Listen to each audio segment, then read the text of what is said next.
Once upon a time, in a small, colorful village, there lived a kind and talented artist named Leo. He wasn't the richest or the most famous person in town, but he loved painting more than anything in the world.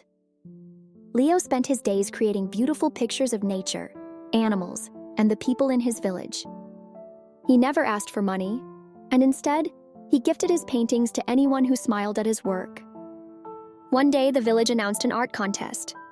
The winner would receive a golden paintbrush, a prize only given to the most talented artist.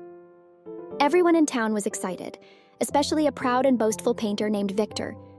He was sure he would win because he only painted for the rich and powerful, and his paintings were sold for a lot of money. Leo, on the other hand, was unsure if he should enter. He painted for joy, not for prizes, but his friends, including little Mia and her cat Whiskers, encouraged him. "Your paintings bring happiness to everyone, Leo. You should try," Mia said, her eyes twinkling with excitement.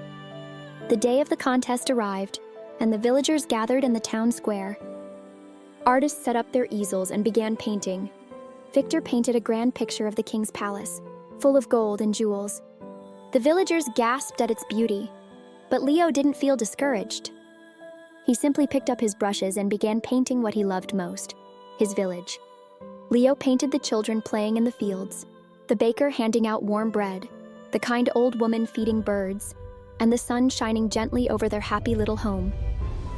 When he finished, his painting wasn't grand or glittering, but it felt warm, full of love and kindness.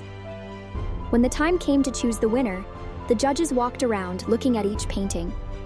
When they reached Leo's, they paused. "This painting tells a story," one of them said. "It shows the heart of our village." Victor laughed. "That's just a simple painting. Look at mine. It's grand and rich, just like a real masterpiece." The judges nodded. "Your painting is grand, Victor, but art is not only about riches.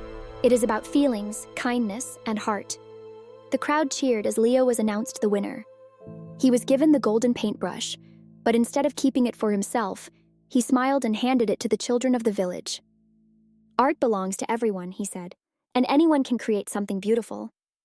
From that day on, the children painted with joy, and Leo's humble spirit continued to spread happiness through his art. Even Victor, who had once been proud and boastful, learned a valuable lesson: that true art comes from the heart, not from gold.